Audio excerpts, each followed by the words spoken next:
সেই বিষয়টা এখন আর থাকলো না। তার প্রেফারেন্সটাকে তারা সিলেক্ট করতো, যে ধরো তার ক্যাটাগরি লিস্ট, ঠিক আছে, মেরিট লিস্ট, সুতরাং কাট অফ হয়ে যাবে।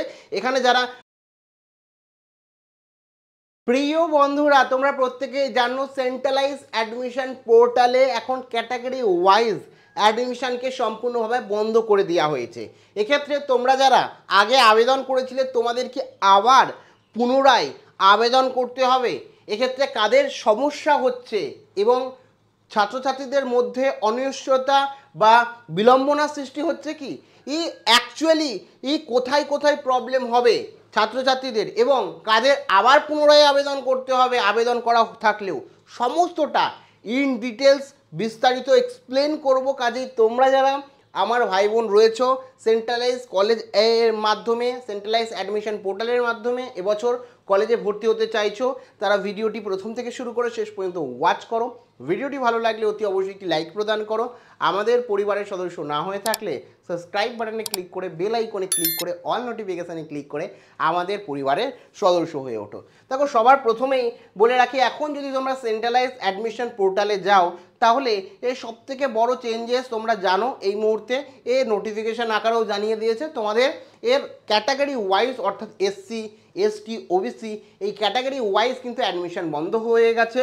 তোমরা প্রত্যেকেই জেনারেল ক্যান্ডিডেট হয়ে আবেদন করতে পারবে। এক্ষেত্রে তোমাদের অনেকেরই প্রশ্ন যে আমাদের আবার যারা আবেদন করে ফেলেছিলে, এসসি এসটি ছিলে, তাদের পুনরায় কি আবার আবেদন করতে হবে, বা জেনারেল যারা ছিল তাদেরকে আবার আবেদন করতে হবে, সেটা জানাচ্ছি, এক্সপ্লেন করছি। তার আগে কিছু বিষয় বলে রাখি। এখন জানো তোমাদের তোমরা যদি এখানে মানে ধরো এখান থেকে আমি কলকাতা নিয়ে নিলাম, তারপরে এখানে একটা কোর্স নিয়ে নিলাম এবং এখানে যদি আমি সার্চ করি যে কোনো একটা কলেজ নিয়ে নিই, এতগুলো কলেজ আমাদের কলকাতার আন্ডারে আছে। কিন্তু এখানে যদি বড় চেঞ্জেস আমরা দেখি তো এখানে আমরা কোর্স ফি দেখতে পারবো, কোর্স এবং কোর্সের সাবজেক্ট এবং কত টাকা অ্যাকচুয়ালি রয়েছে প্রত্যেকটা কোর্সের এর কলেজ ওয়াইজ কিন্তু দেওয়া আছে কত টাকা। যেমন এখানে যদি দেখো Hindi, political science, major subject history এত টাকা রয়েছে। কোন কলেজে কি রয়েছে, আচার্য গিরিশচন্দ্র বোস কলেজ, ঠিক আছে, একই রকমভাবে এখানে রয়েছে। আমি একটা যে কোনো একটা এই প্রত্যেকটা কলেজে কোথাও কিন্তু সিট ম্যাট্রিক্স তোমরা দেখতে পাবে না, ঠিক আছে।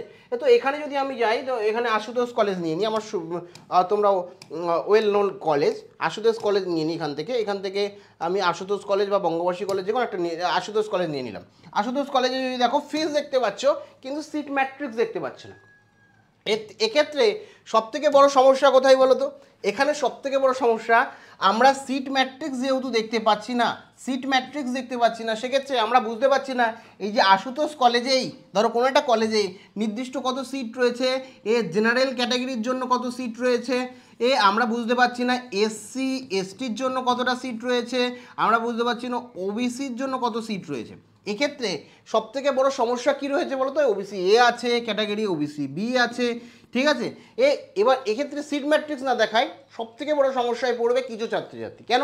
যারা ধরো 95% এন প্লাস পেয়েছে, মোটামুটি ভালো স্টুডেন্ট, তাদের তো কোনো সমস্যা হবে না, র্যান্ডামলি যে কোনো কলেজ তারা পছন্দের কলেজ দেবে, মোটামুটি একটা চান্স পাওয়ার পসিবিলিটি তাদের থেকেই যায়। কিন্তু মিডিওকার যে স্টুডেন্টরা রয়েছে, মিডিওকার যে আমার ভাই বোনরা রয়েছে, যারা হয়তো 60% আপ নাম্বার পেয়েছে বা বিলো 60% পেয়েছে, তাদের তো সবথেকে বড় সমস্যা হবে, কারণ তারা বুঝেই উঠতে পারবে না কোন কলেজের সিট রয়েছে। ধরো এখানে অনেকের ক্ষেত্রে এরকম হতে পারে যে ধরো একটা তারা 5টা কলেজ অ্যাড করেছে, ঠিক আছে, কলেজ তারা কলেজ ধরো অ্যাড করেছে 5টা, ঠিক আছে, কলেজ 1 এরকমভাবে 5খানা 2, 3, ঠিক আছে, কলেজ 2, 3 এরকমভাবে 4, কলেজ 5 অ্যাড করেছে। তো একটা কলেজের সিট ম্যাট্রিক্স যদি দেখতে পারতো, ধরো একটা কলেজের সিট রয়েছে 50টা, একটা কলেজে রয়েছে ওর যে মানে ধরো হিস্ট্রি নিয়ে সে পড়তে চায়, হিস্ট্রি বা সাবজেক্ট কম্বিনেশন, ও যে সাবজেক্ট নিয়েছে সেখানে 50টা, কোথাও 70টা, কোথাও 80টা, কোথাও ধরো 100টা, কোথাও রইল 90টা।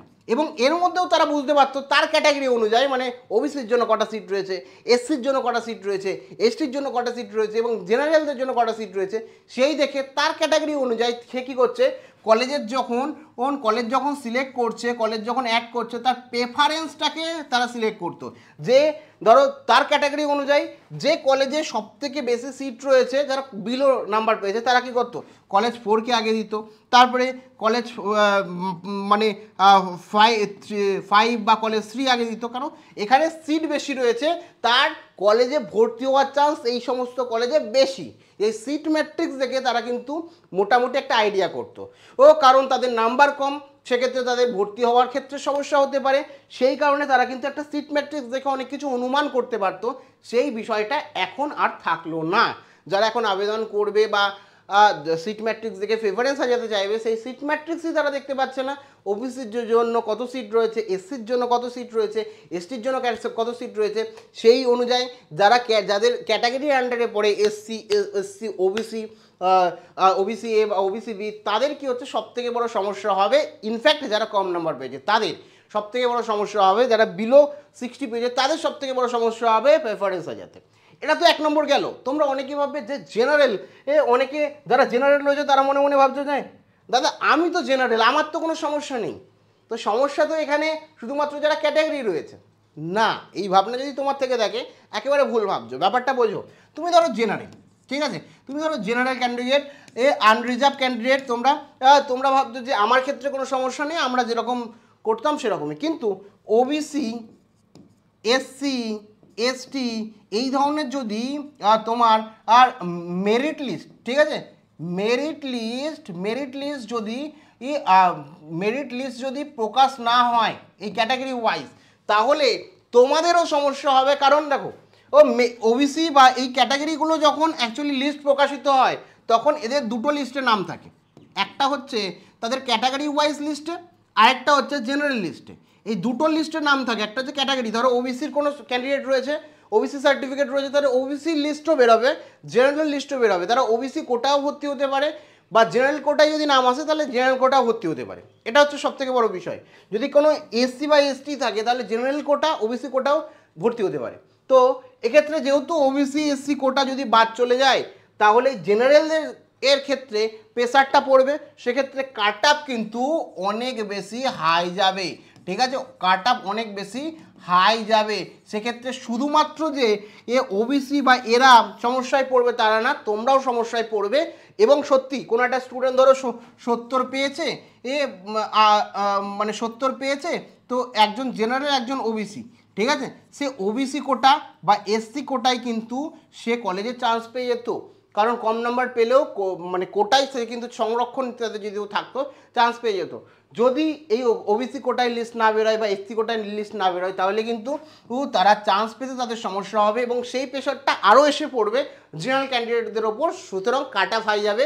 এখানে যারা 90%-এর ওপরে পেয়েছে তাদের খুব একটা সমস্যা না হলেও, যারা কম নাম্বার পেয়েছে মিডিওকার স্টুডেন্ট, তাদের কিন্তু সমস্যা হবে।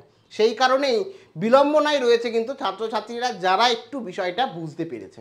তো চিন্তার কোনো কারণ নেই। এখন যে বিষয়টা তোমাদের জিজ্ঞাসা, যে তাহলে ক্যাটাগরি ওয়াইজ যেহেতু বন্ধ হয়েছে, আমি এসসির মধ্যে বিলং করি, আমি এসটি হয়ে আবেদন করেছি, আমি ওবিসি হয়ে আবেদন করছি, আমি জেনারেল হয়ে আবেদন করছি, তাহলে কি আবার আমাকে পুনরায় আবেদন করতে হবে? তো তোমাদের প্রধান উত্তর হচ্ছে না। তোমরা যারা আবেদন করে ফেলেছো, তোমাদের কোনো রকমভাবে আবার পুনরায় আবেদন করার কোনো রকম প্রয়োজন নেই। তোমরা হয়তো তুমি এডিট করে প্রেফারেন্স সাজাতে পারো, এডিট করতে পারো, কিন্তু কোনো রকম আবার পুনরায় রেজিস্ট্রেশন করে আবেদনের কোনো রকম প্রয়োজন নেই। যদি এরকম প্রয়োজন থাকতো তাহলে অফিসিয়ালভাবে নোটিশে তোমাদের অ্যালার্ট করতো। এখন কোনো রকম যা আবেদন করে ফেলেছো, যেভাবে আবেদন করে ফেলেছো, যারা সেভাবেই আবেদন রয়েছে, যারা ওবিসি ক্যাটাগরিতে আবেদন করেছো রয়েছে, যারা আবেদন করোনি তারাও পুনরায় আবেদন করতে পারো, কোনো রকম সমস্যা নেই। কাজে চিন্তা করার কোনো বিষয় নেই। কিন্তু এই একটা মানে তোমাদের কাট অফের ক্ষেত্রে বা মেরিট লিস্টের ক্ষেত্রে একটা সমস্যা হতে পারে। যদিও আমরা তাকিয়ে রয়েছি আমাদের কলকাতা হাইকোর্ট অ্যাকচুয়ালি 4 তারিখে কি সিদ্ধান্ত দেয় তোমাদের এই সেন্ট্রালাইজ অ্যাডমিশন পোর্টাল নিয়ে, তার উপরে নির্ভর করছে মেরিটের ভবিষ্যৎ।